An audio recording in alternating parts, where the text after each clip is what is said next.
నా టీచర్ చెప్పిన సూక్తి, తను తగ్గించుకున్నవాడు హెచ్చింపబడినని చెప్పి బైబుల్ సూక్తిని ప్రతిసారి కోట్ చేస్తూనే ఉంటాను. ఇది నా గౌరవం, ఇది నేను చూపించే గౌరవం. మీరు మాట్లాడితే కూర్చొని నేను పాటించే ధర్మానికి అపవిత్రం జరిగినప్పుడు మాట్లాడకూడదు, మౌనంగా ఉండాలి. సెక్యులరిజంకి విఘాతం అంటే ఏంటి? సెక్యులరిజంకి విఘాతం నా ఇంటి మీద దాడి జరిగినప్పుడు నేను మాట్లాడకూడదా? నా ఇల్లు 10 మందికి ఆశ్రయం ఇస్తుంది. నా సనాతన ధర్మం అన్ని ధర్మాలకి ఆశ్రయం అయితే దానికి దాడి జరిగినప్పుడు, దాని మీద అపవిత్రం జరిగినప్పుడు దానికి కూడా మాట్లాడకూడదంటే ఏం మాట్లాడాలి మీతోటి? ప్రకాష్ రాజ్ గారు, you have to learn your lessons. I respect you. It's not just Prakash Raj Garu, all the people who thinks in the name of secularism, you're going haywire. Let me tell you guys, we are extremely hurt. Don't make a mockery out of our sentiments. We are deeply, deeply hurt. It's not fun for you, for you. Maybe it might be fun for you. It is not fun for us. It's a deep anguish. Deep pain. Don't you ever forget. Before you come and think 100 times and talk about Sanatana Dharma. Enough of this. చాలు. ఇష్టానికి మాట్లాడుతూ ఉన్నారు సనాతన ధర్మం మీద. అయ్యప్ప స్వామి మీద మాట్లాడతారు, సరస్వతి దేవి మీద మాట్లాడతారు. అల్లా మీద మీరు మాట్లాడగలరా? మహమ్మద్ ప్రవక్త మీద మీరు మాట్లాడగలరా? జీసస్ మీద మీరు మాట్లాడగలరా? అందరూ కూర్చొని సనాతన ధర్మం మీద, వినాయకుడి మీద జోకులు వేస్తారు, దుర్గాదేవి మీద జోక్స్ వేస్తారు, సరస్వతి దేవి మీద జోక్స్ వేస్తారు. మా మనోభావాలు గాయపడవా? మాకు బాధ ఉండదా? అందుకే నేను ప్రతిపాదించింది ఏంటంటే ప్రతి దానికి రావలేకపోతున్నాం. సనాతన ధర్మ రక్షణ board is order of the day. ప్రతిసారి కూర్చోబెట్టి మేము డిఫెండ్ చేసుకోలేం. ఇది ప్రతి సగటు హిందువు తాలూకు ధర్మం. ఇదే ఇస్లాం మీద దాడి జరిగితే ఎంతమంది బయటకు వస్తారు? ఎంతమంది నిరసన తెలియజేస్తారు? రోడ్ల మీదకి రమ్మని చెప్పట్లా. కనీసం మీకు కోపం కూడా రాకపోతే మేము ఏం చేస్తాం? గుడికి వెళ్ళే ప్రతి హిందువు బాధ్యత కాదా ఇది? నా ఒక్కరి బాధ్యతైనా, మా బాధ్యతైనా, మీది కాదా? ధర్మాన్ని మీరు పరిరక్షించడానికి మీ బాధ్యత కాదా? ఈయన పొన్నవోలు సుధాకర్ రెడ్డి గారు మాట్లాడేది, పంది కొవ్వు చాలా ఖరీదైంది, ఆ కొవ్వు లడ్డు నెయ్యితో ఎలా కలుపుతారు? నెయ్యి 300 రూపాయలు ఉంటే పంది కొవ్వు 1200 రూపాయలు. బంగారంతో రాగి కలుపుతారా? ఇత్తడిలో పుత్తడి కలపరు. చెంబు తయారులో ఎవరైనా బంగారం కలుపుతారా? మదమెక్కిన మాటలు పొన్నవోలు సుధాకర్ రెడ్డి గారు. మదమెక్కి వస్తే ఇట్లాంటి మాటలే వస్తాయి. మీరు నా మీద కోర్టులో కేసులు వేసుకుంటారో ఏమి చేసుకుంటారో చెప్తా. మీరు ఏజీపీలు కదా, మీ దగ్గర వేల కోట్ల డబ్బులు ఉన్నాయి కదా, వేసుకోండి కోర్టులో, చెప్పండి. సనాతన ధర్మానికి నోటికొచ్చినట్టు మాట్లాడితే మిమ్మల్ని అందరినీ రోడ్ల మీదకి లాగుతాం, గుర్తుపెట్టుకోండి. తప్పు జరిగింది, ప్రాయశ్చిత్తం చేసుకోండి, లేదంటే మౌనంగా మాట్లాడకుండా ఉండండి, అంతే. మా మనోభావాలు ఇంకా రెచ్చగొట్టేలా మాట్లాడొద్దు. భూమన కరుణాకర్ రెడ్డి గారు మాట్లాడతాను నేను వెళ్ళి హై డ్రామా. రాజకీయ మనసు ఉన్న వాళ్ళు అత్యంత దారుణంగా ప్రవర్తిస్తున్నారండి. లడ్డు కలుషితమైంది అంటున్నారు. కల్తీ నెయ్యితో తప్పు చేసి ఉంటే సర్వనాశనం అయిపోతాం, రక్తం కక్కుని చచ్చిపోతాం. మీ నాశనం మొదలైంది. రెండోది, అది భగవంతుడికి వదిలేస్తున్నాను. వైవి సుబ్బారెడ్డి గారు విచారణకి రావాలంటే రికార్డులు ఆయనకి ఇవ్వాలంట. మీరు ప్రభుత్వంలో రికార్డులు మాకు ఇచ్చారా? మాకు ఏం మాట్లాడుతున్నారు మీరు? మీరు కూడా విచారణకు సిద్ధంగా అండి. అసలు ఈవో ధర్మారెడ్డి గారు, ఆ మనిషి గాయబ్.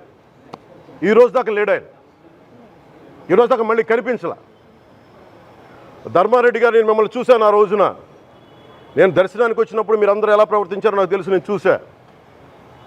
తిరుమలని ఇష్టారాజ్యంగా చేశారు, అది వ్యాపార కేంద్రంగా చేశారు, ఆధ్యాత్మిక కేంద్రం నుంచి పర్యాటక కేంద్రంగా చేశారు అది. ఇదే మీరు మక్కాకి వెళ్తే ఇలాగే ప్రవర్తిస్తారా? మీరు ఒకసారి మక్కాను చూసి నేర్చుకోండి. ఇస్లాంని పాటించే ప్రతి ముస్లిం ఎంత పవిత్రంగా పాటిస్తాడో చూడండి. అక్కడ అథారిటీస్ని అడగండి. ఒక చిన్నపాటి మస్జిద్కి వెళ్తే ఎంత పవిత్రంగా చూసుకుంటారో చూడండి. ధర్మారెడ్డి గారు, మీరు హిందువులా?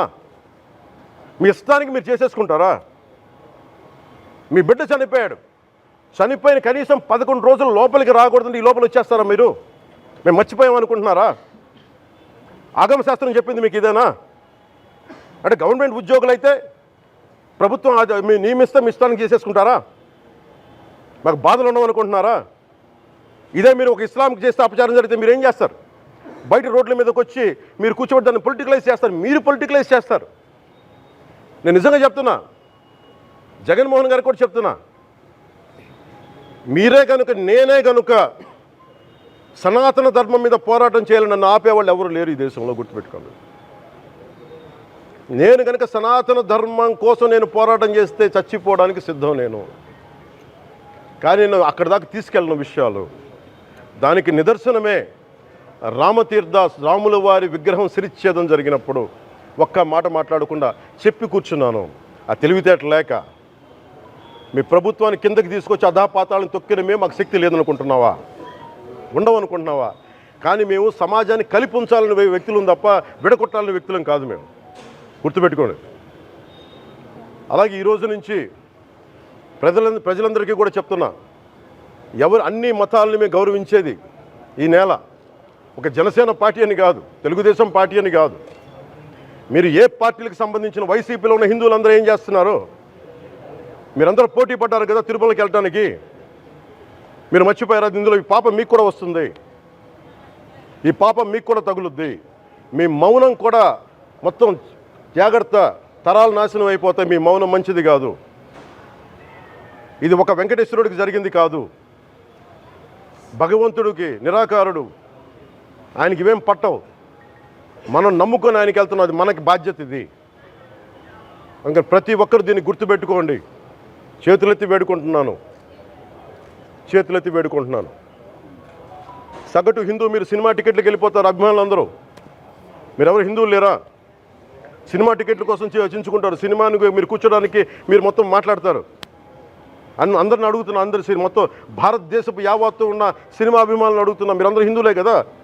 అత్యధికులు హిందువులే కదా? మీకు బాధ్యత లేదా? మీకు మీ సినిమా హీరోలు, నేను కూడా హీరోనే, నన్ను మించి దేశాన్ని చూడమని, సనాతన ధర్మాన్ని చూడమంటున్నా. మీ కన్వీనియంట్గా కూర్చోబెట్టి హీరోలను ఎత్తడం కాదు, నన్ను ఎత్తడం కాదు. ధర్మం విఘాతం కలిగినప్పుడు ధర్మానికి మీరు మాట్లాడటం మీ బాధ్యత.